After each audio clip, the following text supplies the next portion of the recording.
Hello guys, welcome back to my channel. আজকে আমি সকালে পড়া থেকে এসে আমার খুব খিদে পেয়েছিল, তো জানি না আমি বানাচ্ছিলাম আজকে টক ঝাল ছোলা।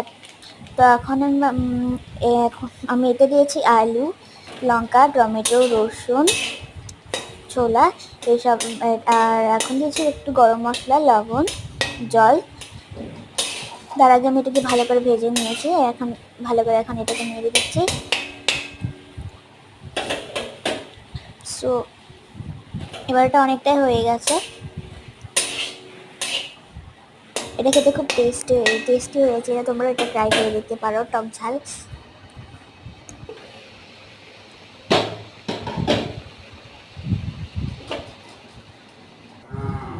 এবার এটা রেডি হয়ে গেছে, আর আমি এটাকে লেবু দিয়েছিলাম, আমও দিয়েছি পরে কাঁচা। খেতে খুব টেস্টি হয়েছিল, তো তোমরা এটা ট্রাই করে দেখতে পারো। সো টাটা, আজকের জন্য এতটাই।